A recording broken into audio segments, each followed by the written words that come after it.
Morning all. ഇന്ന് നമ്മൾ dialectical behaviour therapy case discussion ആണ്. ഇന്നലത്തെ തന്നെ ഒരു കണ്ടിന്യൂഷൻ ആണ് വരുന്നത്. സോ ഇന്നത്തെ faculty Mr Sujith Babu sir ആണ്, assistant professor of department of psychology, university of Kerala, കാര്യവട്ടമാണ്. അപ്പം over to you sir. Thank you, Anu. Yeah, good morning all. Today's session is a continuation of yesterday's session. Yesterday's session we actually briefed about dialectical behavior therapy. What are the basics requirement of a therapist to understand dialectical behavior therapy? Today we'll be discussing about a case which I worked on the basis of dialectical behavior therapy. So we'll directly go to the case. The patient, the name and all is not actual. Miss H.J. She's an 18-year-old female, studying in 11th standard. She's not working. Coming from a low socioeconomic status. She's unmarried, from a rural background. She speaks the language Malayalam. Informant for the session is father, mother, and the patient herself. The presenting complaints reported by the informants are uncontrollable anger episodes, going out from the house and lying down on the road, threatening the family that she will commit suicide. The onset of the illness was gradual and the course of the illness continuous. A duration of the illness for the last 2 years. I'll go to the brief case history.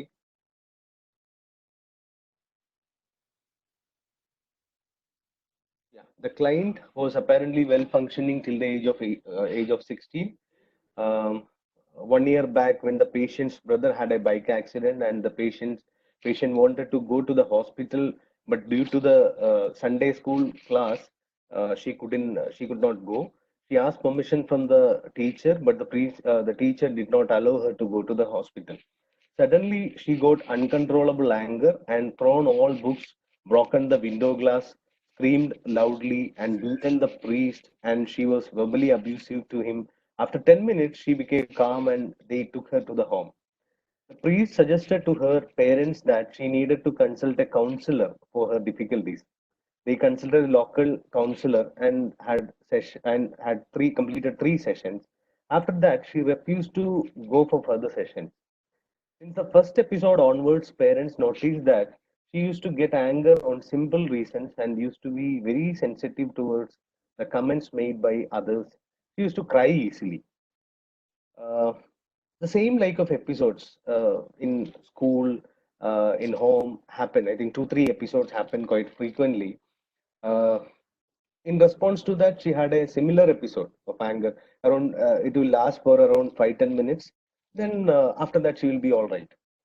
Uh, about the current issue, like the patient had an affair with a boy when she was studying in 10th standard. Parents got to know about this after 1 year. Parents and brother were totally against this, and father warned the boy. Despite this, she is in a relationship till date. So there are lots of quarrel or issues happening in the house related with this incident. Uh, there are multiple issues after that there are multiple anger outbursts, behavioral changes noticed by the family members. Um During the course, the church is also prohibited her to enter into the church and choir. She used to sing well. So during this period, parents noticed that she appeared to be sad and having sleep disturbances. Her interaction with family members become reduced, and the episodes of uncontrollable anger become more severe and more frequent. She used to quarrel with the boyfriend and used to talk with other boys.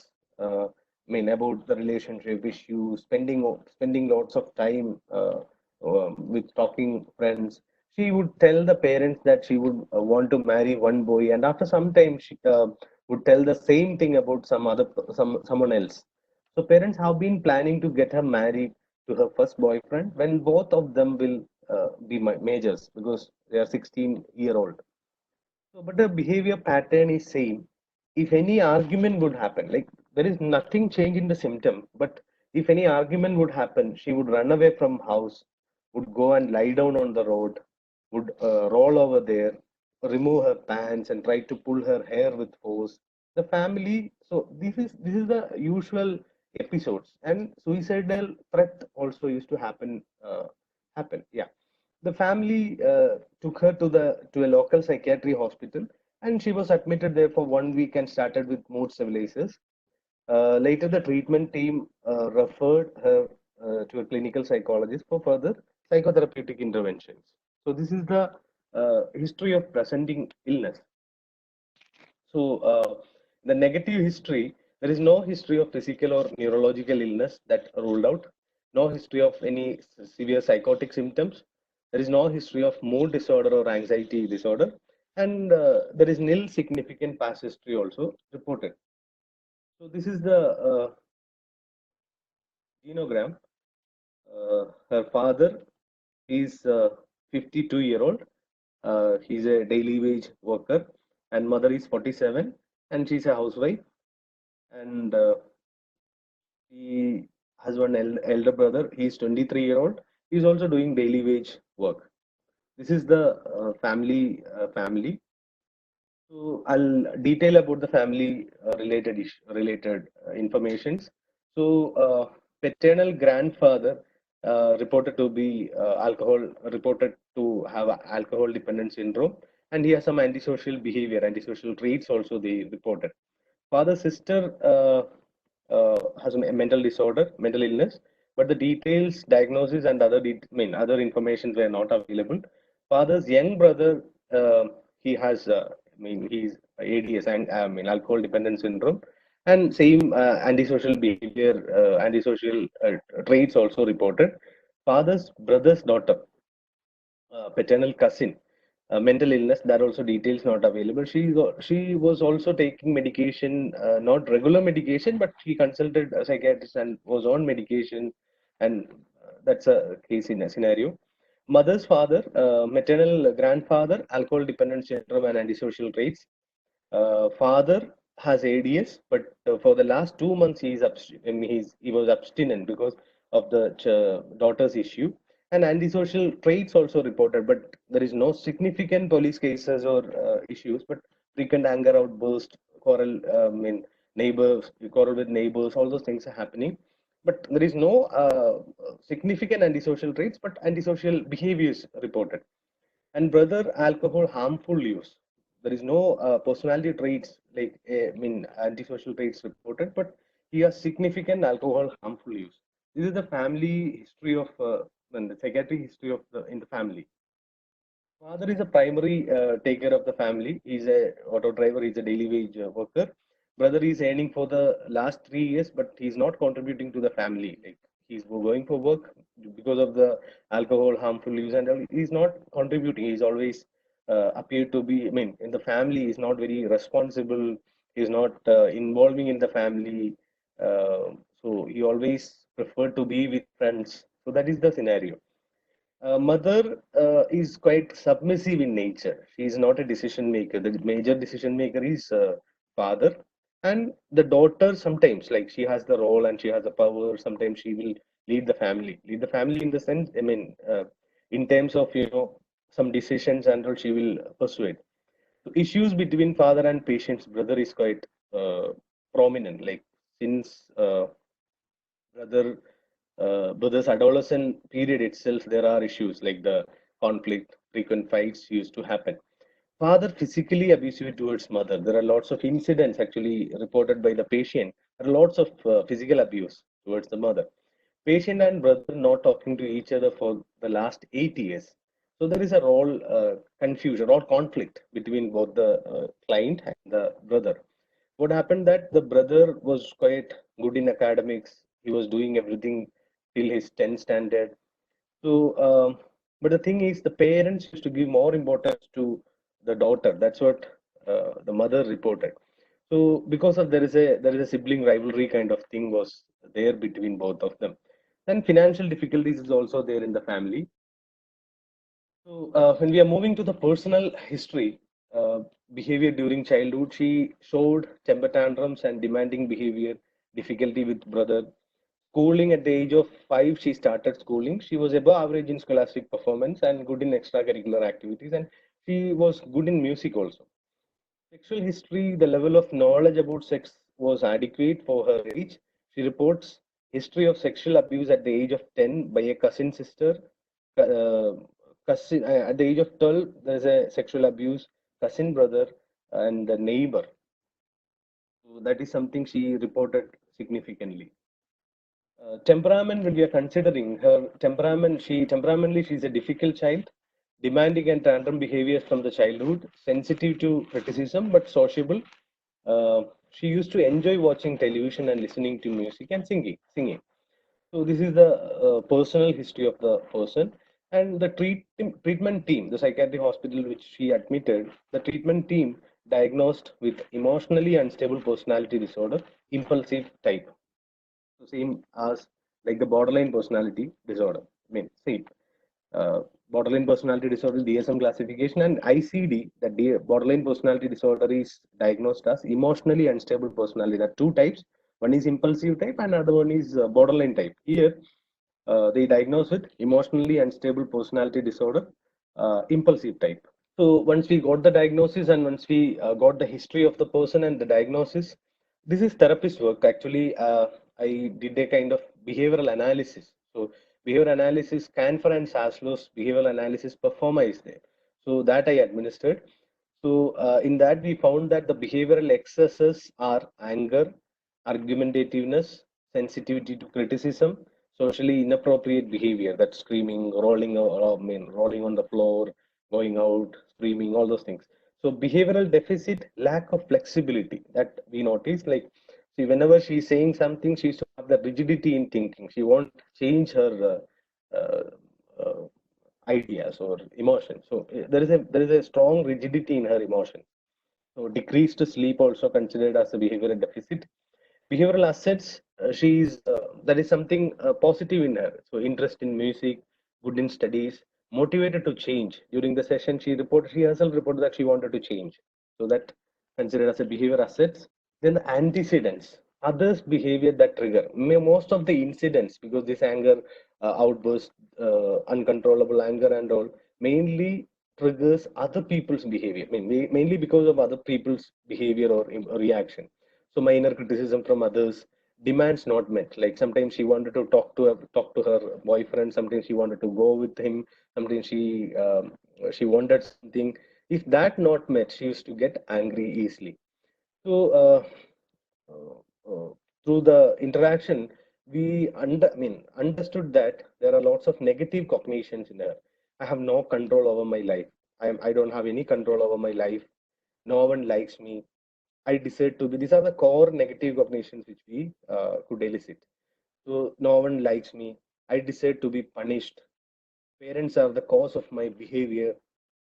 So these are the negative cognitions were there while talking to her. Uh, Consequences are anger, argument, rolling over the floor. Parents become upset and become yielding towards her. Like in the beginning when she's having this episode, uh, parents used to go behind her and yield her. Like, and sometimes she used to feel like after all these episodes, she used to feel like guilty. Like why I'm doing all this behavior, what's happening with me. So that guilt feeling also was there with her. Maintaining factors of mother and father behind her and trying to make her calm. That is always happening. Whenever the episode happened, they used to go behind her and trying to make her calm. So that used to happen. Reinforcing event, parents yielding nature when problem happen. Immediately they used to do that. That I got uh, uh, while doing the behavioral analysis performer. That is considered as a reinforcing event. And aversive stimuli for the client, criticality in relation with her relationship. Whenever somebody is talking about the relationship, she used to be very defensive. If demands not met in the other scenario. So these are the aversive stimuli of the client.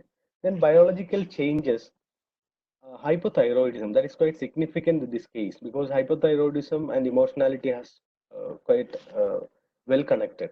At the age of 17, and she is on medication.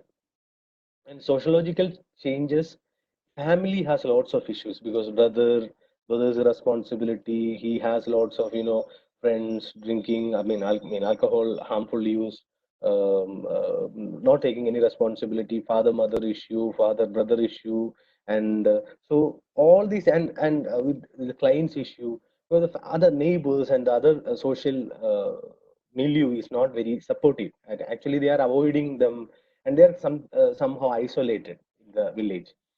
So neighborhood reaction, others blaming the family, not much support from neighbors because of the father and those issues. Sociological changes on clients' behavior, withdrawn from neighbors, interaction with others becomes less, frequent anger outburst against minor negative comments. So before these all issues, she was very interactive. She used to maintain relationship with other people, but issues were there. But even then, also she used to talk to people, interact with people. But after all these things, she appeared to be withdrawn. Almost. Behavior changes. Temperamentally, she was a difficult child, demanding and tantrum behaviors from the childhood, sensitive to criticism. But she was so. But she's so sociable. So analysis of self-control, no control over her behavior. When others are trying to make her comfortable, especially from the parents' part, her anger become more intensive. Like when she got this episode, if parents are interfering, she used to get very defensive. But if neighbors or somebody's interfering, she won't be that much defensive. If the parents are not giving any response, also she has the same behavior. So both the uh, area, like both the dimension. Analysis of social relationship domain. In the family, patient is attached more with the father. According to her, father has two faces. One is with drinking. That time he used to be very threatening, and without drinking, he is extremely effective. This was something important with this case. So we'll discuss later about that. She is loving her mother, but according to her mother, don't have any role in the family. She can't take any decisions in the family. These all reported by the client. Last 8 years, no interaction with the brother. BDI, Beck Depression Inventory, the score was 29. Interview, thought diary implemented. So, based on all this information, the case history and the behavioral analysis performer, uh, based on all the information which we got, we come to a formulation. So, we got a kind of dialectical behavior therapy formulation. So, we'll see what is that. So, this is a summary. This is a summary or this is understanding of the therapist, like about the client.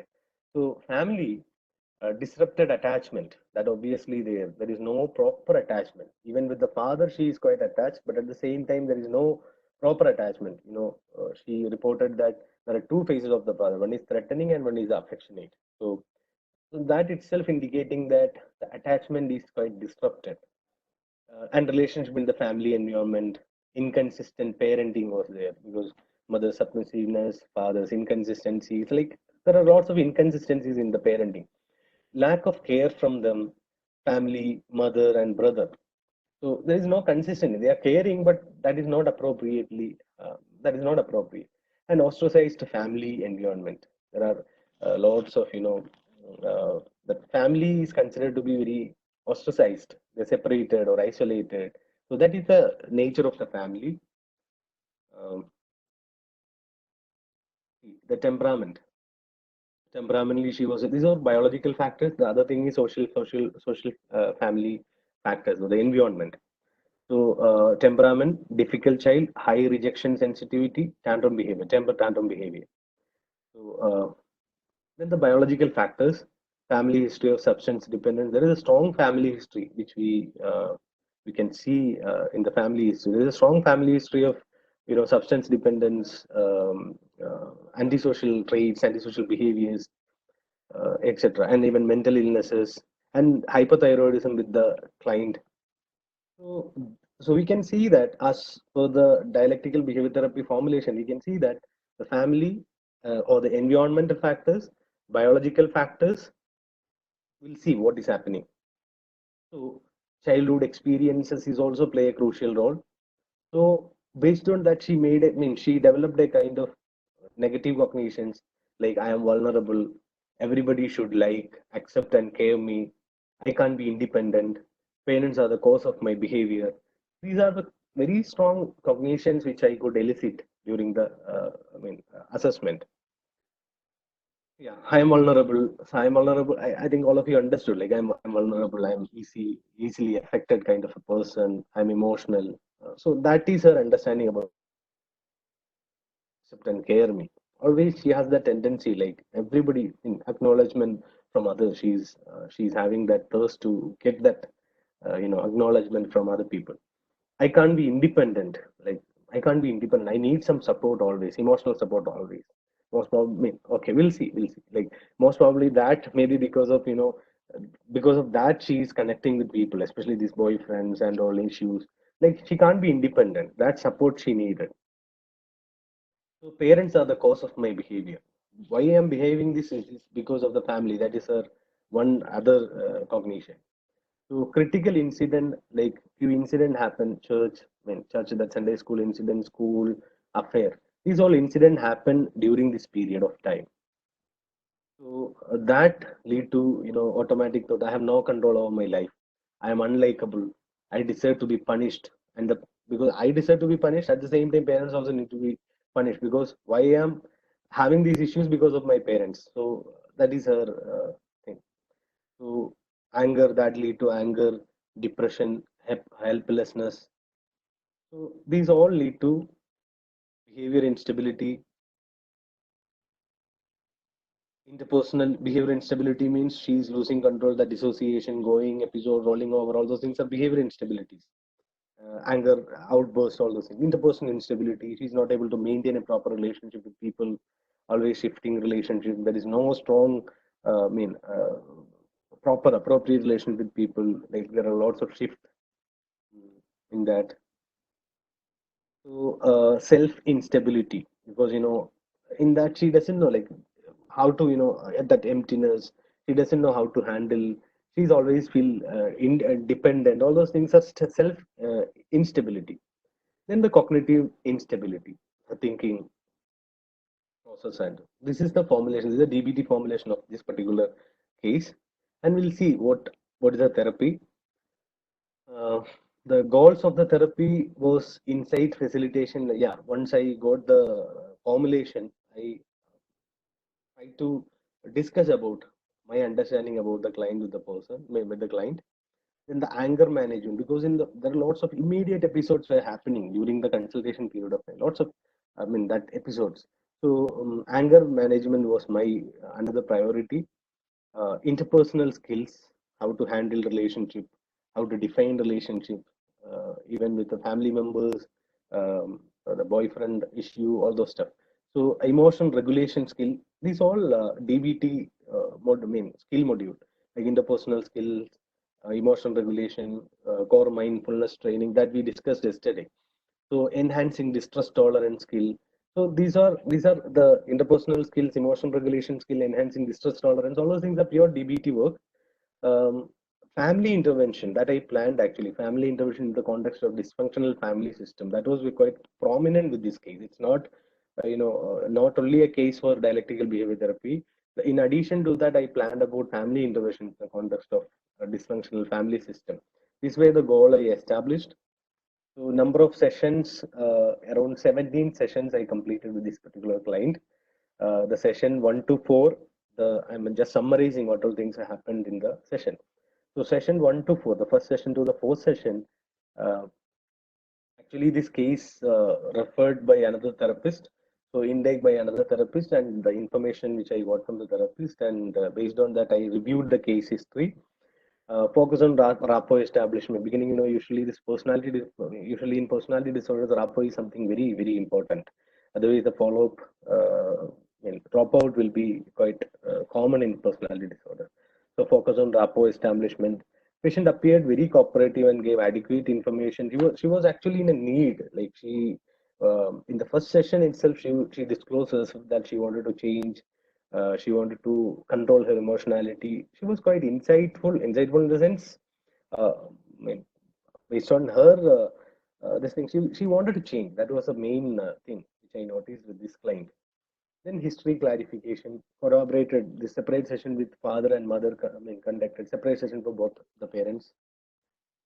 During these sessions, she expressed her need to control her extreme anger, that heightened emotionality. Therapist acknowledged her feelings, exploring her perspective about her difficulties, lack of support and care from the family, getting these from outside the family. That she reported, like my emotions are not acknowledged in the family, but I'm getting lots of acceptance from outside. Some of her friends are well acknowledging, and the boyfriend, so she feel like, she's very confident, but the thing is that way her emotionality or her abilities, they were not acknowledged in the family. Always want others to care and support, if feeling helpless, sorry. So thought diary introduced, what are her thoughts, because I just wanted to work on her cognitions also. For that I introduced thought diary. And 5 to 15 session, she had lots of, not one episode, actually many episodes of extreme anger outbursts when her demands were not met. Uh, so once they reported that, introduced no aggression contract, elicited few automatic negatives. I have no control over my life. No one is liking me, and reported that if I am feeling sad, they also need to be worried. That is her way of listening. If I am worried, the other people also should be worried. So some amount of CBT work also initiated to modify her those thoughts. That actually worked in the beginning. Concerned about the family, that nobody is understanding me from the childhood. Reported that she wanted to learn music, but parents didn't allow her. I like to be with my brother, but she is not loving and caring me from since more than 8 years. Explained about feelings and expression of, that is DBT work, like what is emotion. That last session we discussed, like how long the emotion should last, emotion will change. That all concepts discussed in the session. Identified that after every incident, parents used to be yielding her. That actually I had a separate session with the parents. I educated them, psychoeducated them, uh, the negative consequences of that particular behavior, and they also very cooperative, and they started doing that in the next sessions. Behavioral analysis performed and BDA administered, facilitated the patient about what is happening with her on some provocation. Purpose was to make her understand about extreme emotions, was able to understand the concept quickly, that emotion mind, rational mind, I'm sorry, reasonable mind, all those concepts introduced to her, and she quite quickly she understood the concept. Discussed about the diagnosis and the clinical features. Actually, psychoeducated about what's a diagnosis, um, uh, what's personality disorder, all those things discussed during the session. Life, and actually it's connected with her life experiences. All extreme emotions and instability in emotion is a common thing that she quite easily she understood. Discussed the model with her, was receptive to the model. Sleep disturbance, she reported that she has significant sleep disturbance that she didn't report in the beginning. Thought sleep hygiene strategies, somehow it worked actually. Explained about the relation between worry, mood, sleep, somehow I found that it's purely psychogenic. There are lots of stresses. She's always thinking. And later she started worried about she's not getting sleep. So that quite sleep hygiene itself worked. Discussed about the concept of mindfulness in relation with emotions. Uh, then I tend to the core mindfulness skill, uh, like the mindfulness meditation, feelings, life, happiness, and mindfulness, and how to control the emotionality, self-soothing exercises. All those things I introduced. Uh, and actually, I introduced this DBT concept through Shakespeare's quotation, like. There is nothing good or bad, thinking makes it so. There is a quotation, so based on that, she understood very easily, like that she understood that she has that habit of splitting, like either good or bad. When she is close to a person, she used to be very much attached. If some mistake there, she used to develop that maybe develop that severe anger, aggression towards the other person. So that uh, by the use of this quotation, I try to educate her. Seen the parents reported that sometimes patients seen as moody in the room. Usually in around after around 3-4 sessions used to take feedback from the, I mean, reflection from the parents and even from the clients. Client reported that she has significant improvement in her mood symptoms, but the parents reported that anger outburst reduced quite significantly during the around 13 11 around, I mean, from around 10 session onwards the anger issues become quite controlled. Um, uh, but parents reported that sometimes patients seen as very moody in the room. Other than no any anger issues reported. Younger about the mood, she reported that no significant issue. She didn't say anything about the mood. She said it's I don't know what's happening, but it's not affecting me. That was her explanation. Address the cognitive errors, try to restructuring it, especially the belief that everybody should accept, love, and care me. Patient was trying to connect this with her past invalidating experiences from the family, especially about the sexual abuse he disclosed, because family members uh, sexually abused her, that she was not able to convey to the parents. So all those trust she reported facilitated her to think about the advantages and disadvantages of the beliefs. Concept of open mind thinking, you are right, the other person is also right. Black and white thinking, perspective taking, all those things are uh, discussed. Reviewed the previous session. Patient came with difficulties in interpersonal relationship, especially feeling confusion in decisions. Uh, she has a feeling that I can't be alone, I can't be rejected, always expecting love and acceptance from others. This was these all thoughts were quite prominent in her. I can't be alone. If I am alone, I'm worthless. So I can't be rejected. So these all negative cognitions somehow restructuring initiated with these all cognitions motivated her to be independent. Like she herself reported that she wanted to be independent. I mean, she wanted to be dependent. Like otherwise, she can't exist. That is some kind of belief she was holding. So easily affected nature of the patient. These all try to initiate. So then move to the interpersonal effectiveness. Like whenever she is in a relationship, she has a habit of taking things emotionally, attack, threat, judging other person's uh, conversations or emotions. So these all used to happen. So listen and be interested in other person. So interpersonal effectiveness skill started introducing to her. Validation exercises, like how to validate other person's emotion.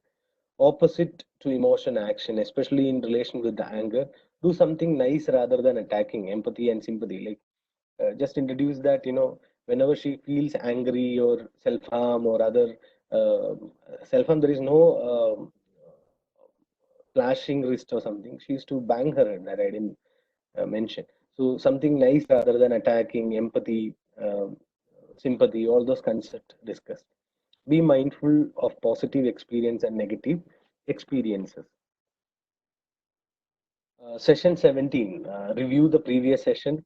Some example given to the patient relation with life experiences and discussed about how to validate those situations. Patient responded in a good way to the exercise.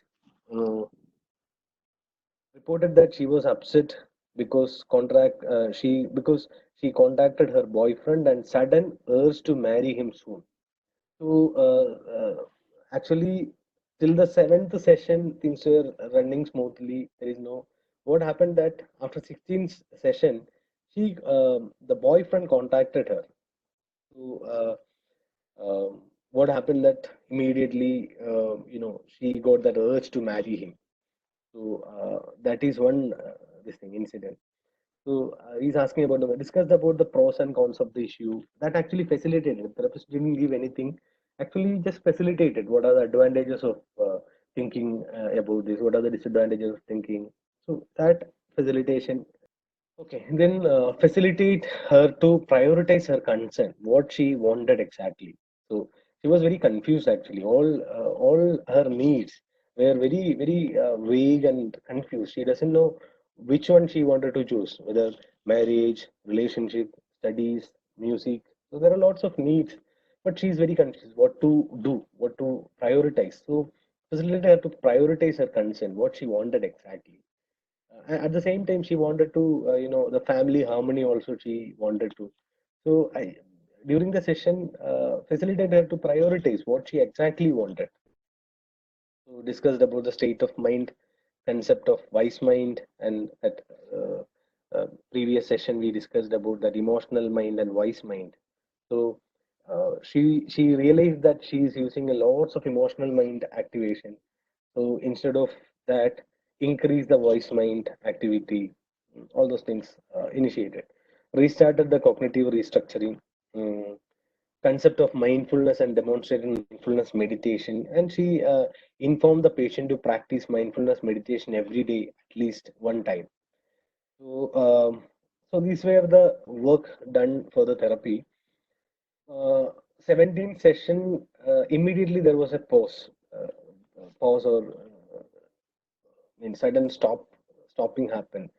Family was not able to continue the session because they were not able to come for session. Schooling need to mean her education, financial issues, multiple issues they reported. And actually, the therapist place and the client's place quite distant. We were not able to continue the session. Therapist offered a referral, but they said it's okay. Now she's better, so we'll discontinue the session. The therapist couldn't convince the family members actually to continue the session. Tried best, but not worked.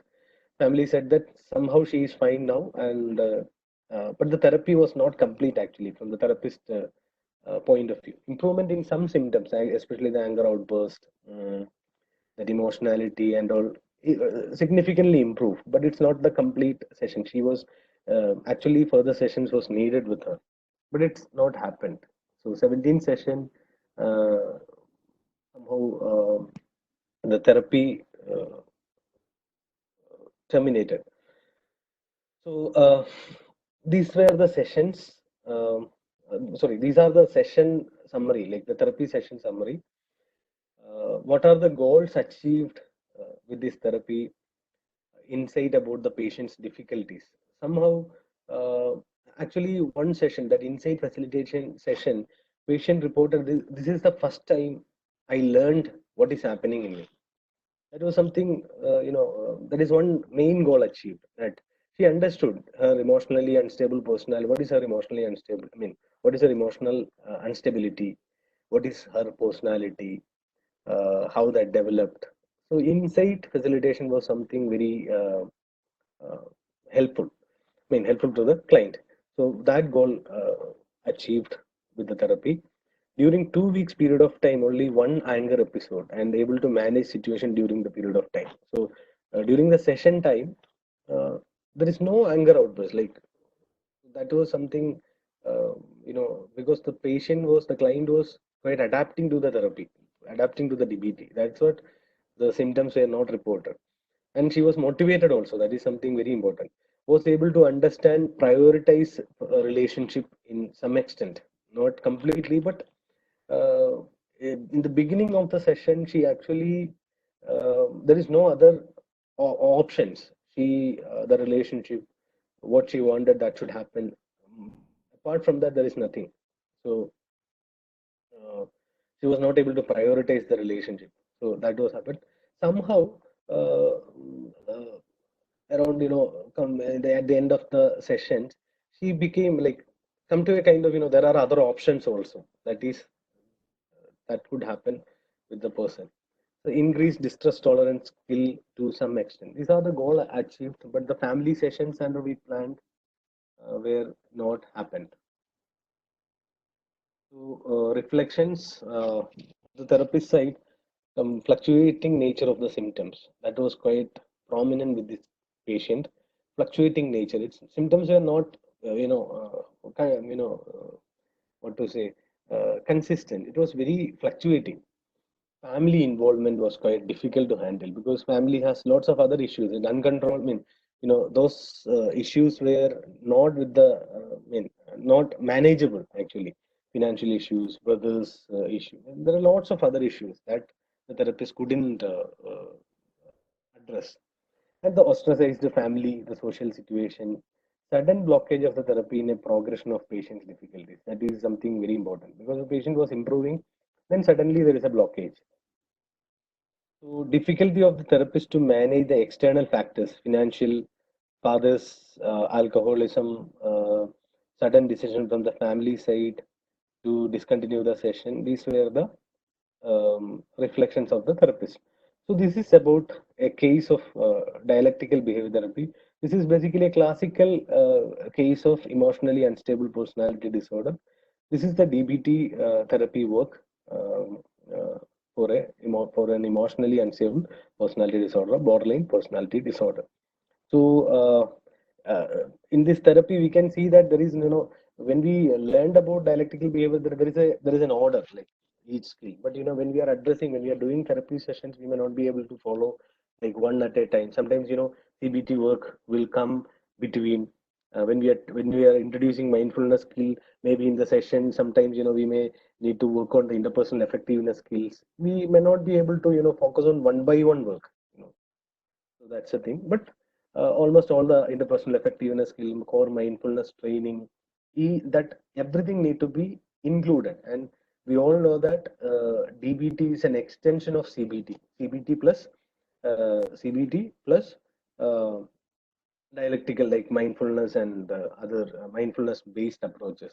So that's why this is known as the third wave cognitive behavior therapy. Okay. So these are the things about the session. These are the important aspects of the session. So then we can move to the question answer session. If you want to ask some questions about the session, certain things I was not able to discuss because the case certain details, the confidentiality related things. That's what I couldn't um, elaborate certain issues. But the rest of the process or the therapy process or any other case related issues, if you want to ask, you can ask. Hello, sir. Yeah. Okay, you're told about family history and environment. Both plays a vital role, right? So, in your experience, what comes first, like family history, or in majority of cases? Actually, based on a pure dialectical behavior therapy approach, their theoretical understanding is biological factors play a crucial role. Then the invalidating environment. So only because of the biological aspect, they won't develop symptoms. Okay. So DBT says that biological factors play a crucial role when the environment interacting with it. So then Okay. symptoms, that is DBT, dialectical behavior therapy approach. Sometimes, that is the basic foundation, the biological foundation, family history, something പുറത്തെന്തെങ്കിലും നമ്മൾക്ക് facilitate ചെയ്യാൻ വരുമ്പോൾ ഒരുപക്ഷെ ടെമ്പറാമെന്റലി difficult child ആയിരിക്കാം, but the environment അതിനെ നന്നായിട്ട് deal ചെയ്താൽ ഒരുപക്ഷെ symptoms വരണമെന്നില്ല. പലപ്പോഴും ഈ സൈക്കോളജിക്കൽ പെർസ്പെക്റ്റീവിൽ നമ്മൾ ഈ ടെമ്പറാമെന്റ് അല്ലെങ്കിൽ ബയോളജിക്കൽ പ്രിഡിസ്പോസിഷൻ നമ്മൾ വിട്ടുപോകും. നമ്മളെപ്പോഴും പെട്ടെന്ന് ഇതിനെ ഒന്ന് സൈക്കോളജിക്കലി ഫോർമുലേറ്റ് ചെയ്യാൻ ശ്രമിക്കും, കുട്ടിയുടെ സ്ട്രെസ് ലൈഫ് എന്നൊക്കെ.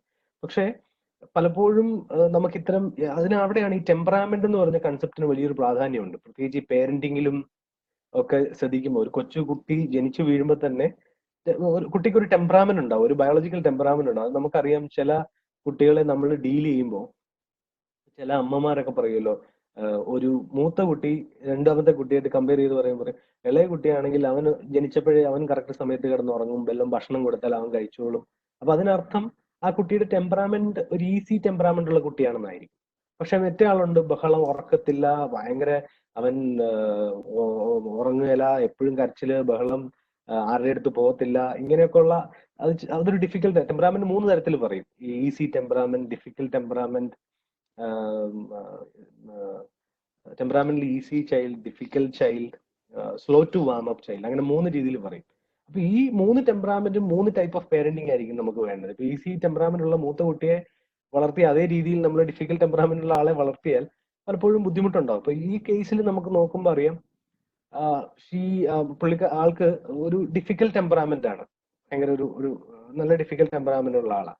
അപ്പൊ ആ ഡിഫിക്കൽട്ട് ടെമ്പറാമെന്റിനെ ശരിയായ രീതിയിൽ ഹാൻഡിൽ ചെയ്യാൻ അവരുടെ ഫാമിലി സിറ്റുവേഷനും പേരന്റിങ്ങിനും ഒന്നും സാധിച്ചില്ല എന്ന് വളരെ എവിഡന്റ് ആണ് ഈ കേസിൽ. Both important, like biological predisposition.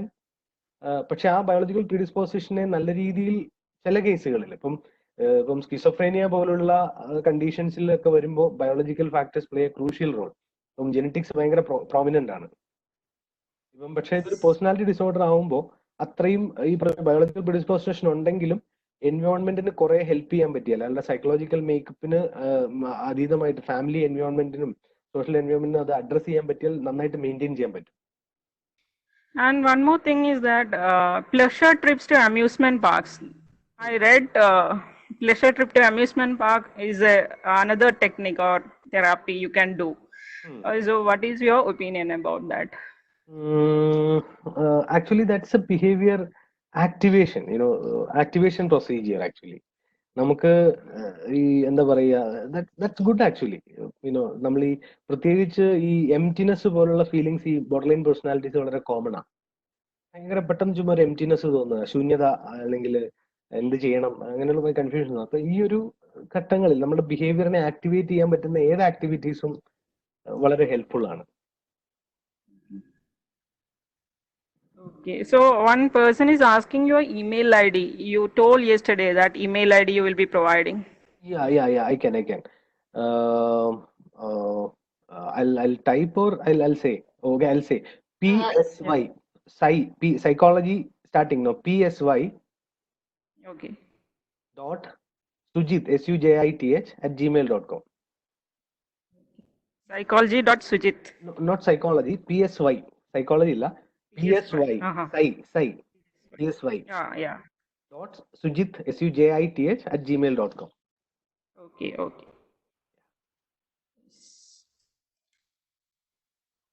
Okay, so how tiring is this 17 sessions you have explained? So how tiring is it personally? Yeah, personally, what happened that this is one of my, I think first or second case of emotionally unstable personality. This is my first or second case of a personality disorder. Actually, it was in the beginning, it was challenging because of the history, strong history of family, anger outburst, even in the first, but somehow this case was not very, this was actually a nice case actually. In the beginning itself, she was very cooperative for the session, and she wanted to learn from her side. But what happened that family side, I couldn't, when talking to the parents, they were not very much understanding. Sometimes, they have the tendency to the blame, instead of the diagnosis, they used to blame the behavior, like her behavior. So that was quite challenging. Make them accepting that this is a personality disorder and this need therapy or medication. That part was a bit difficult. Okay. Engine session was fine actually. There is no much issue. 1 hour sessions. Yeah. Okay, one person, Mr. Achudan Nadangat, is asking, do you conduct certain experiments like simulation during studies? Simulation exercise, simulation in the sense, I didn't understand exactly the question. Simulation in the sense some virtually kind of thing or something, I don't.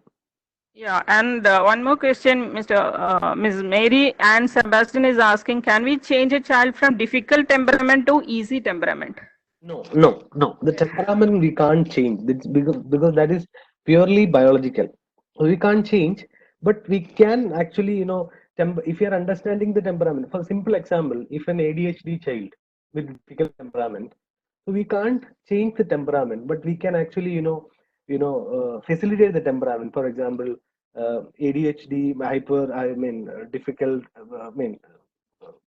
Not ADHD as such, but I'm saying that the difficult temperament, getting angry easily, getting emotional, all those things actually we can modify in the sense not changing. Somehow, നമ്മൾ ഒരു ആക്ടിവിറ്റിയിൽ നിന്ന് അയാളെ മറ്റ് positive ആക്ടിവിറ്റിയിലേക്കൊക്കെ തിരിച്ചുകൊണ്ട് നമുക്ക് അതിൽ കുറച്ചുകൂടെ constructive ആക്കാവുന്നേ ഉള്ളൂ, അല്ലാതെ അതിനെ നമുക്ക് ചേഞ്ച് ചെയ്യാൻ പറ്റില്ല. How can we change the thought patterns of the child? Child ആണെങ്കിൽ ഇപ്പൊ നമുക്ക് കുട്ടിയുടെ ചിന്തകൾ മോഡിഫൈ ചെയ്യാന്ന് പറഞ്ഞു കഴിഞ്ഞാൽ അത് എന്താണ്, what is the nature of the thought എന്ന് അറിഞ്ഞിട്ട് വേണം. ഇപ്പൊ ഒരു ഡിപ്രസീവ് കൊഗ്നീഷൻ ഉള്ള കുട്ടിയൊക്കെ ആണെങ്കിൽ CBT is there, cognitive behaviour therapy is there. അത് പല ഫാക്ടേഴ്സ് കൺസിഡർ ചെയ്തുകൊണ്ട് വേണം നമുക്ക് അങ്ങനെയുള്ള മോഡിഫിക്കേഷനിലേക്ക് വരാൻ. ഒരു കുട്ടി എന്ന് പറയുമ്പോൾ വാട്ട് കൈൻഡ് ഓഫ്, എന്ത് തരത്തിലുള്ള കുട്ടി എന്നുള്ളത് പ്രധാനപ്പെട്ട ഒരു കാര്യമാണ്. What kind of A child, എന്താണ് കുട്ടിയുടെ ഡിപ്രസീവ് കൊഗ്നീഷൻ ആണോ? ഡിപ്രസീവ് കൊഗ്നീഷൻ ആണെങ്കിൽ CBT ഈസ് വൺ നല്ലൊരു ടൂളാണ് മോഡിഫൈ ചെയ്യാനായിട്ട്. പിന്നെ അത് ഒരു സിവിയർ ഡിപ്രഷൻ പോലുള്ള അവസ്ഥയിലേക്കാണ് കുട്ടിയുടെ ഒരു കണ്ടീഷൻ എങ്കിൽ വി മേ നീഡ് മെഡിക്കേഷൻ വേണ്ടിവരും. അപ്പോ അല്ലാതെ ഇത് രീതിയിലാണെങ്കിൽ ഇപ്പം നെഗറ്റീവ് കോഗ്നീഷൻ എങ്ങനെ ചേഞ്ച് ചെയ്യുമെന്ന് ചോദിച്ചുകൊണ്ട് ഞാൻ പറഞ്ഞതാണ്. Actually play therapy and all is quite, art therapy, play therapy and all can be used. ശരിക്കും പറഞ്ഞാൽ നമ്മൾ ഒരു പർട്ടിക്കുലർ പാരഡൈം മാത്രം വേണമെന്നില്ല ഒരു ചേഞ്ചിന് വേണ്ടിയിട്ട്. ഇപ്പം പ്ലേ തെറപ്പി ചെയ്യുന്നതോടൊപ്പം തന്നെ CBT വർക്കുകൾ ചെയ്യാം, ഈ ചിന്തകളെ മാറ്റുന്ന രീതിയിലുള്ള കോഗ്നിറ്റീവ് ബിഹേവിയർ തെറപ്പി വർക്കുകൾ ചെയ്യാം. അപ്പൊ അങ്ങനെയും ചെയ്യാം. തീരെ ചെറിയ കുട്ടികളാകുമ്പോൾ അവർ ഈ CBTയോടൊക്കെ ചിന്തകളെ മാറ്റുന്ന തരത്തിലേക്ക് വരും. അത് ചിലപ്പം പലപ്പോഴും ചില ഗെയിമുകളുടെ ഒക്കെ രൂപത്തിലായിരിക്കും. ഇപ്പം ചില തോട്ടുകളൊക്കെ ചില സ്റ്റോറിയിലൂടെ ഒക്കെ ആയിരിക്കും നമ്മൾ ചേഞ്ച് ചെയ്യുക, അല്ലെങ്കിൽ ചില ആർട്ടിലൂടെ ഒക്കെ ആയിരിക്കും ചേഞ്ച് ചെയ്യുക. രീതി വ്യത്യാസമുണ്ട്. CBT ശരിക്കും പറഞ്ഞു കഴിഞ്ഞാൽ കുറച്ചുകൂടി ഒരു അഡൽട്ട് പോപ്പുലേഷൻ പറയുന്ന ഒരു അപ്രോച്ചാണ്. പക്ഷേ അതിന്റെ ഫോം മാറും. ഇപ്പം പല ആളുകളും അതിലൊക്കെ അപ്ഡേറ്റ് ചെയ്യുന്നുണ്ട്. അതായത് ഇപ്പം ഗെയിമിലൂടെ അല്ലെങ്കിൽ കളിയിലൂടെ അല്ലെങ്കിൽ ആർട്ടിലൂടെ എങ്ങനെ modifying their thoughts. Okay. So initially, Mr. Achyutan Nedangad was asking about simulations, right? So he is explaining about what he meant. Creating certain situation or only case studies. That's what he meant.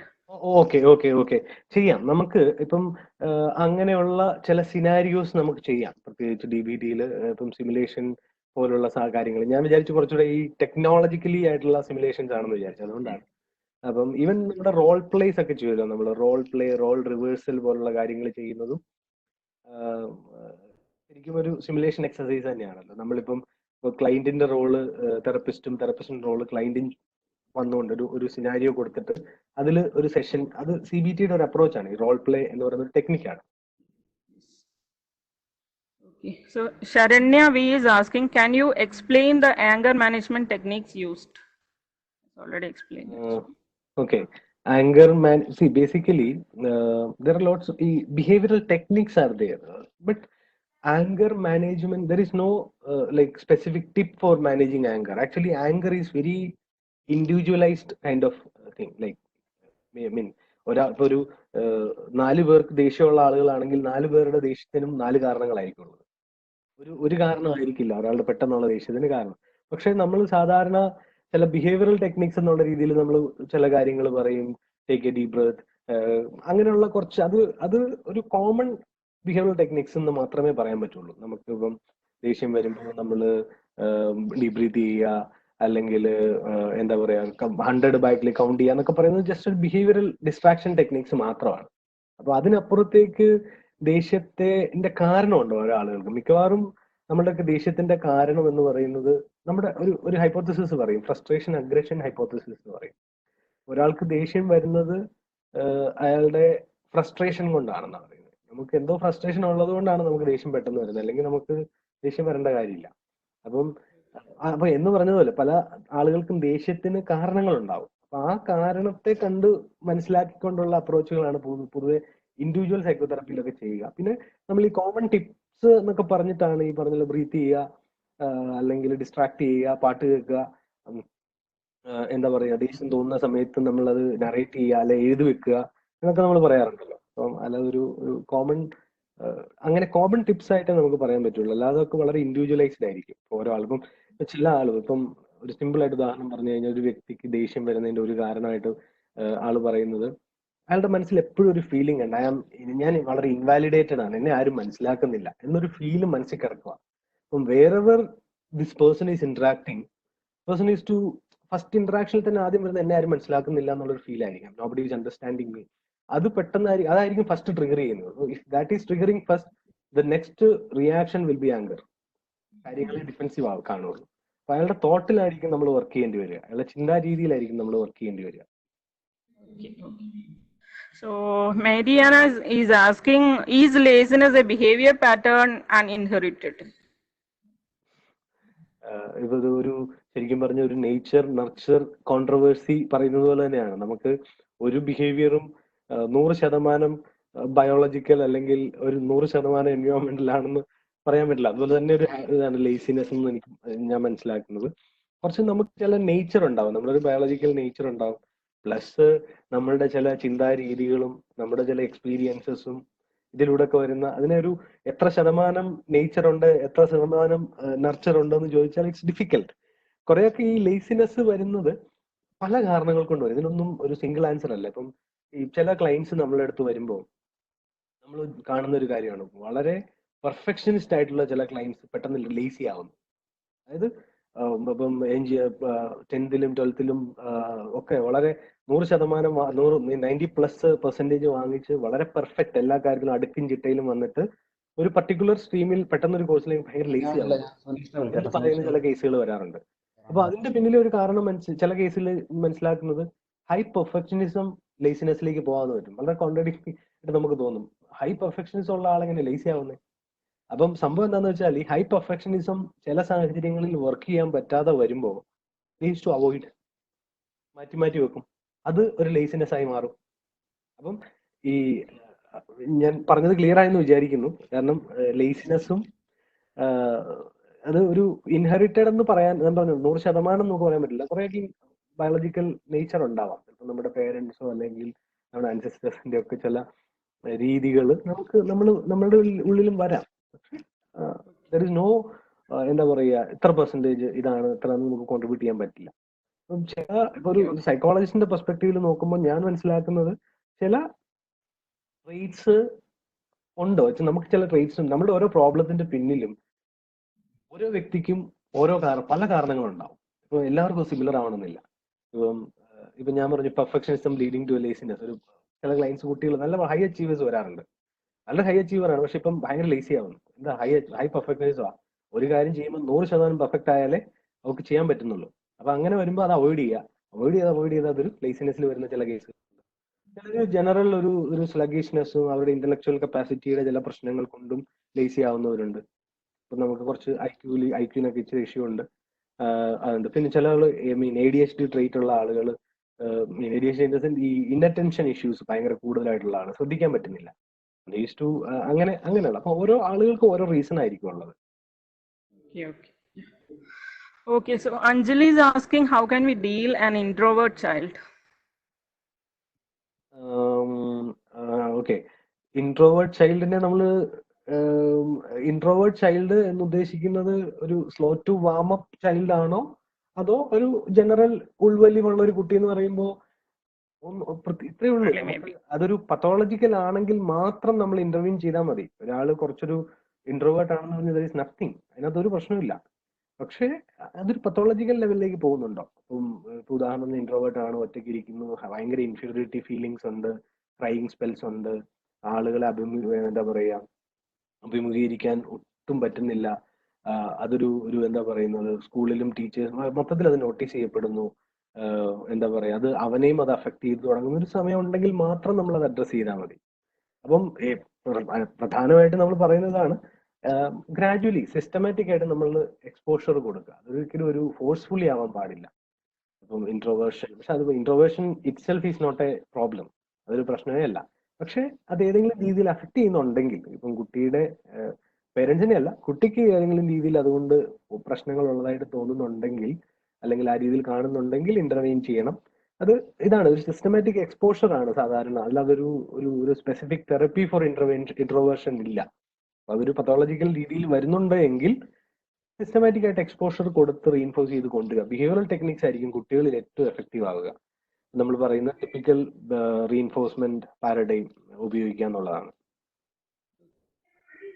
Yeah, one more question. Do you have clients who refuse to open up?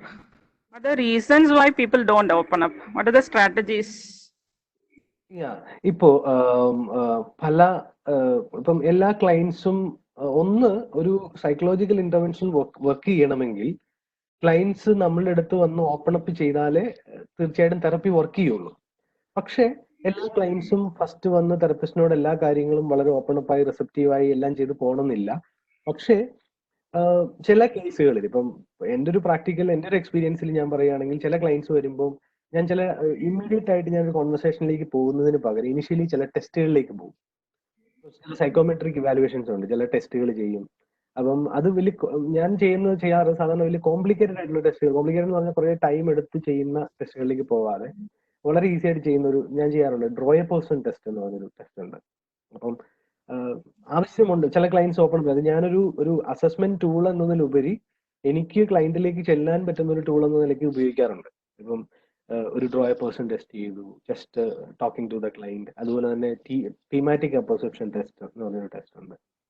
തീമാറ്റിക്കിലേക്ക് ആദ്യം പോകാറില്ല പലപ്പോഴും, പക്ഷെ ചില ഘട്ടങ്ങളിൽ ഇപ്പം ചില open up ചെയ്യാത്ത clients അത് അസസ്മെന്റുകൾ കുറച്ച് ഹെൽപ്പ് ചെയ്യും. കാരണം അത് ചിലപ്പോൾ 1-to-1 കോൺവെർസേഷൻ ഇല്ലല്ലോ, ഒരു ടെസ്റ്റിനോട് റെസ്പോണ്ട് ചെയ്യല്ലേ. അപ്പൊ അങ്ങനെ ചെയ്യാറുണ്ട്.